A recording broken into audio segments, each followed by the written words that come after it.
So in the last class, what we had discussed was the discrete time Fourier uh, transform for this particular periodic signal. Sorry, discrete time Fourier series for this particular periodic signal, which we saw like this x tilde n, and we saw that how we wrote it in terms of the coefficient ck and the exponential basis functions which are given by this particular expression. And then what we were trying to ask ourselves was like how many such signals are to be added and what is the value of these coefficients ck.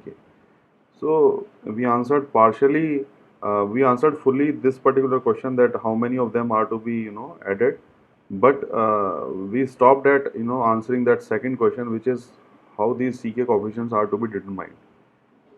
And we solved few questions based on that, and the reason and the sole reason for solving this question, these type of question, was because it closely matches with the expression that we have in case of discrete time Fourier series.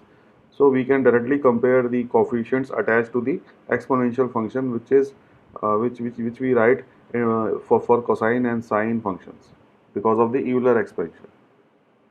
But now today what we will discuss is, we will discuss a formula how to calculate ck actually from this particular expression, as we had done this earlier also in case of continuous time series. So same thing applies here in the discrete time setting also.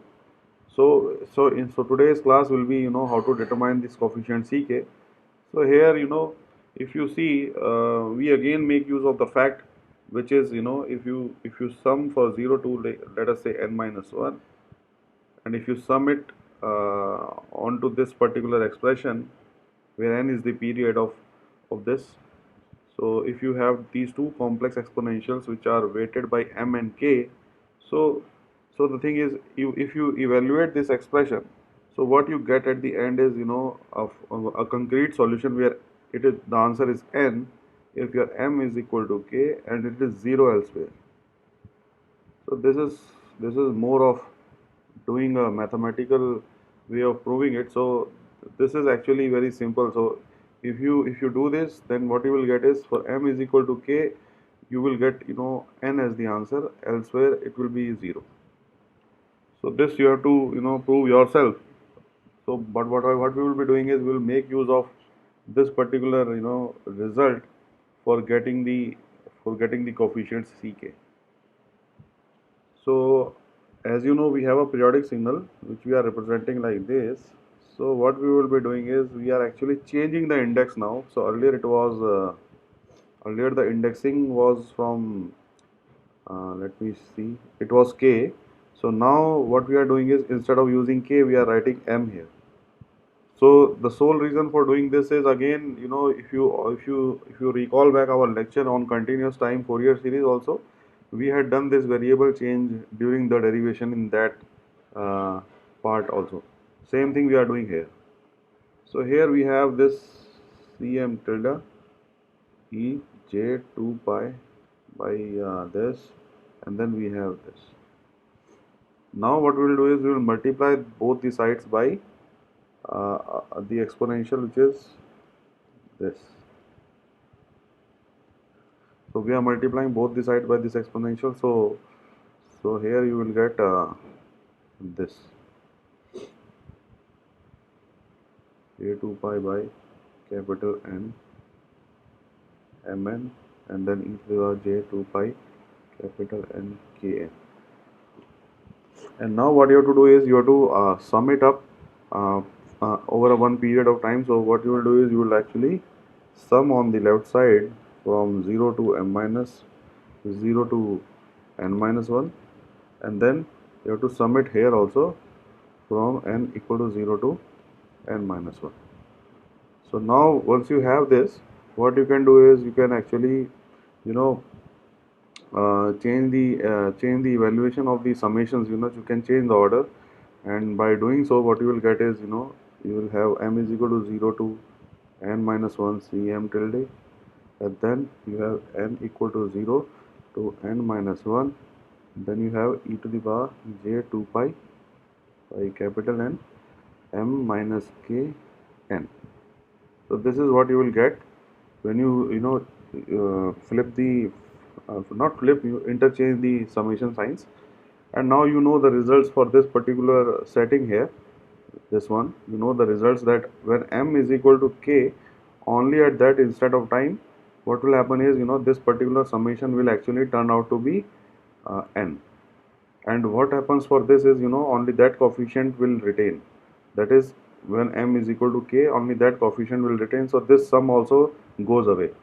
So the only thing that is left is, you know, ck tilde n. So this is the only thing that is left when you do this. And once you have this, now the expression is quite simple. So what you can do is you can take out ck coefficient, and the value of that is n0 to n minus 1 e to the power minus j2 pi by capital N K. So this is the expression that you will get when you know do this type of derivation, and here you get the coefficients, and then you have this x tilde n also, which is m 0 to n minus 1, and then we have ck tilde e to the power j 2 pi n k n. So these are the two you know, forward and inverse process of getting x tilde n and ck tilde n respectively. And this is in particular for the discrete time Fourier series. So it's a this is for actually discrete time Fourier series, that is continuous time, periodic discrete time signals. So let me give you one question to solve, and then what we will do is we will move further to discrete time Fourier transform. Just a second. So let us say if you have, you know, a signal, periodic signal, which is like this, where n is basically 0, 1, 2, 3, 4. So if you have a periodic signal like this, and it's given that, you know, the fifth location is repeating with that of the first location, that is your n x tilde n plus 5 is same as x tilde n. So you have this thing with you. So I want to know that what will be the coefficients ck and the expression for x tilde n. So let me know this. So basically I want this expansion of x tilde n in terms of the discrete time Fourier series, this one, and also I want to know the coefficient ck, that how. So let me solve then, if nobody is able to solve it. So the thing is, you know, this is actually very simple, just a substitution. You know the period. So anyone can answer, like, what is the period of this particular thing? 5. Yeah. So 5. so so the period of this particular signal is 5. So there is no doubt about it. So the coefficient ck tilde that you want to evaluate is nothing but, you know, you're just substituting these values, right? So you go here, you do this, and then you have this particular thing, and then you have this. Fix. So now what you have to do is you have to put these individual values, right? So for 0th sample, you know that sample is 0, so there is no input there, so that will go away because of x tilde n is 0. And then for 1th sample, so the first sample, you know, this is 1, so it will be this. Then for the second sample, it will be 2 by 5. For the third sample, it is 3 by 5. And for the fourth sample, it will be 4 by 5. Basically, it's not fourth sample, it is fifth sample, because the 0th sample we have discarded. So only 4 terms will be here. And now you have this ck coefficient. Then what you can do is you can easily calculate the value of c0 by, you know, substituting the value of k as 1, k as 0 here, and for that what you will get is 2 as the answer. And then when you substitute for k equal to 1, what you will get is minus 0.5 plus, this you can check at home, uh, this as the answer. For C2 tilde, you will get minus 0.5 plus j 0.1625 as the answer.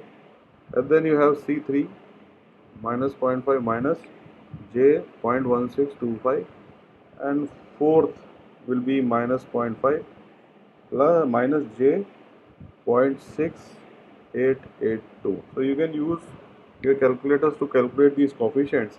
So once you have these coefficients ready, it's very simple to write the x tilde n, which is nothing but summation 0 to n minus 1 you have ck e to the power j 2 pi by capital N kn. So what you have to do is you have to just substitute these values for each of these individual values of so this is k here for each individual values. So what you will do is you can write it as C0 by substituting k as 0 here, then C1 e to the power j 2 pi by 5 n, then C2 e to the power j 4 pi by 4 pi n by 5 plus dot dot dot you will go up to C4 8 pi n by 5.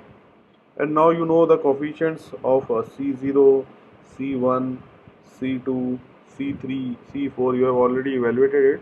You substitute them here, and then you will get the expansion for x tilde n in terms of the basis function, this one. So this is just a bit of heavy on mathematical side, but you know what's going on in this particular problem setting. So it's just simple calculation of these coefficients and substituting it back into the original expression to get the x tilde n in terms of the basis functions. So this is basically the discrete time Fourier series. So next what we will do is we will discuss a discrete time Fourier transform. So it is also very similar to what we had done in details in continuous time Fourier transform. This is just just a simple replication of what the concept we had studied in case of continuous time. So if you have a signal which looks like this, let us say, and if you have this signal, and then it's a aperiodic signal because somewhere or the other it is not repeating, and you have only the tools available with you which are discrete time Fourier series tools, and you know that this particular tool of discrete time Fourier series is only applied for periodic signals. So the challenge is how to make this particular aperiodic signal looks like periodic signal. So let us make it periodic by repeating it at after an interval of time. So we make this periodic by repeating it after specific intervals of time. But the thing is, what we do is we assume that this signal is periodic, though it is not periodic. We assume it is periodic and repeats after a interval of let us say we have this signal. Let me draw it properly. So let us say you have this signal like this, and the sample length is actually 2m plus 1. So basically, if you want to repeat this particular signal after after the period of after a specific period, then what will happen is and the thing is what you want is you want to actually make that period tends to infinity. That is the most important thing. You want to make the period of this particular signal tends to infinity. So once you make that period tends to infinity, again that same concept happens, that whatever signal which is repeating over here after a specific interval of time m, so what will happen is when you make this m tends to infinity, this particular sample which is here will actually move towards infinity, and and a sample which is available here which is repeating, the signal which is repeating here will also move towards minus infinity. So what you will be left with is the signal which is at this point. So the important thing is you have to this concept is similar to what we had discussed in our earlier cases. So the thing is when you will do the derivation for the discrete time Fourier transform, if you I will not go into the details of this particular discrete time Fourier transform derivation, but if you do that similar thing, and if you can see in the books also, the treatment is same. So once you go through the derivation, and if you make these m tending to infinity, if you make this m tending to infinity in the derivation when you will do, so what you will get at the final end of this answer will be something like this. Let me write it down that. So what you will get is x omega, which is the Fourier transform of the aperiodic signal. So it will be given like this. So this will be the discrete time Fourier transform of the signal if you follow that same steps which we had done in case of continuous time, and if you apply that same steps to this discrete time signal, you will get this as the discrete time Fourier transform.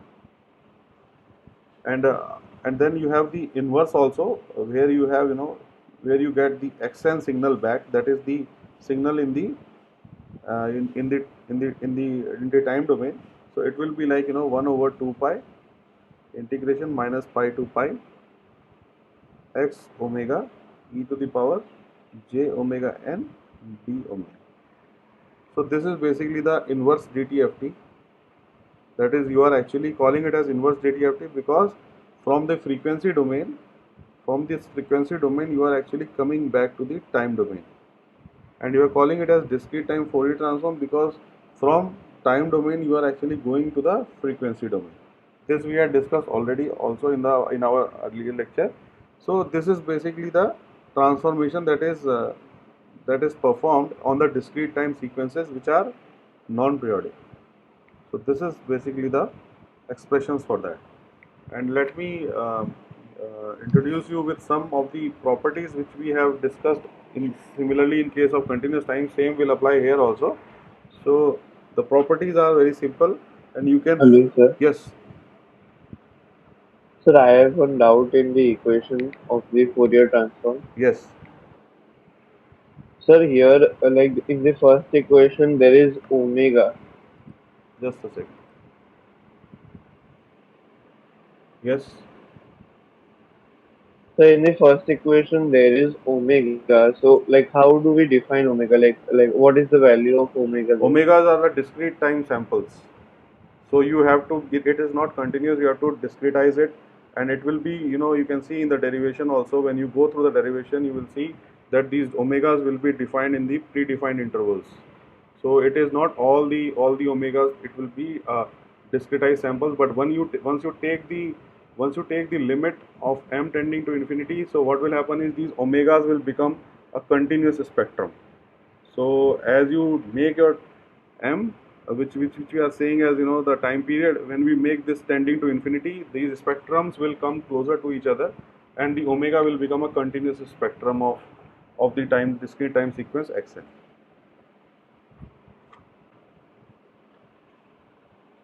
Okay, so what are the properties of the discrete time Fourier transform? The properties of the discrete time Fourier transform are that it is periodic.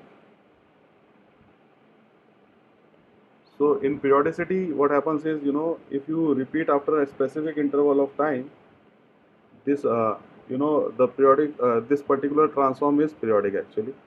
So it repeats after a specific integer r. So now the second one is linearity property. So in linearity, it's very simple. Like, if you have an x1n, which gives you x1 omega as one of the transforms, and if you have x2n, that gives you x2 omega as the transform. So if you take the linear combinations of both of them, then obviously it will give you a linear combination in terms of the Fourier transform as well. So these properties you can follow along with the same line of chain of setting which we had done for the case of the continuous time. Same thing will apply here. You can do this derivation yourself for proving the linearity. In case of time shifting, if you have xn which gives you x omega as the Fourier transform, then if you shift by an amount of m the samples in the time domain, the corresponding Fourier transform will actually shift by this. This is the factor which will actually come into picture when you are transforming it into frequency domain. The fourth is actually frequency shifting. And in frequency shifting operation, what happens is, if you frequency shift by omega naught, if you make a shift by an amount of omega naught, the frequency spectrum, the corresponding the corresponding shift in the corresponding change in the signal will be, it will be multiplied by exponential. So this is basically frequency shifting in the sense that you are shifting by an amount of omega naught the frequency spectrum, and the corresponding time domain signal will be affected by this.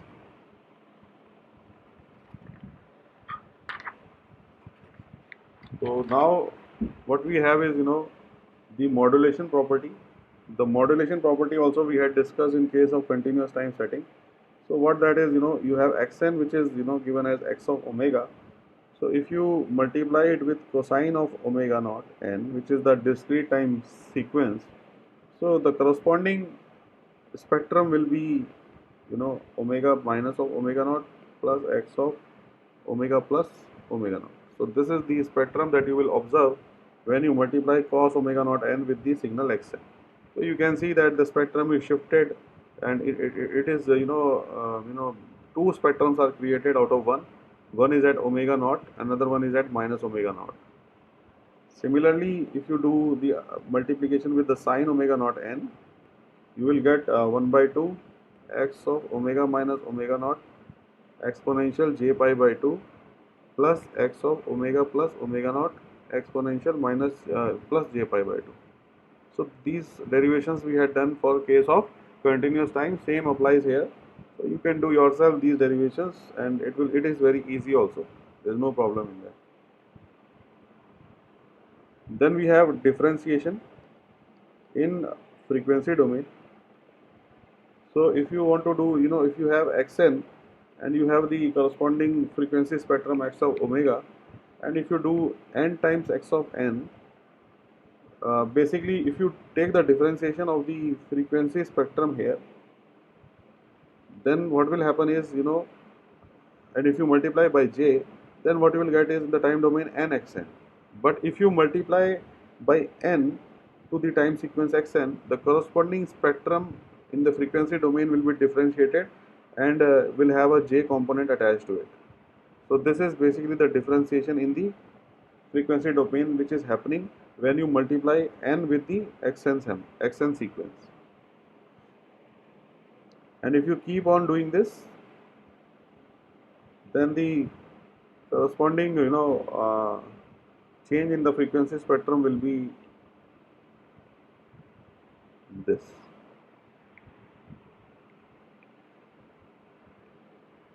So it will be to the power of m when you have n here, and n is to the power of m, so the same thing will appear in the right hand side. Next is the convolution property, which is also again, you must be knowing it, that we have a sequence x1n having a discrete time Fourier transform x1 omega, and if you have x2n having the discrete time Fourier transform x2 omega, then if you do a convolution in time domain, obviously it will be a multiplication in the frequency domain. And I told you earlier also that this is the prime important property which normally, is used in engineering applications, and because of this property only this discrete time Fourier transform or continuous time Fourier transform are famous, because this is the important property which actually most of the engineers make use of. Then we have multiplications. So in multiplications, what will happen is, in multiplication of the two signals, your x1n, basically if it is having a frequency spectrum x1 omega and x2n has a frequency spectrum x2 omega, and if you multiply the two sequence together in the time domain, the corresponding spectrum will be actually convolved. So it will be like, minus pi to pi, so it will be basically convolution. So this convolution actually happens because of, because we are multiplying in the time domain, so the corresponding spectrums in the frequency domain will be convolved. So this is again a reverse of the property that we have discussed for convolution. So these are the general properties which are in case of discrete time Fourier transform, and this basically finishes off with your chapter on discrete time Fourier series and Fourier transform.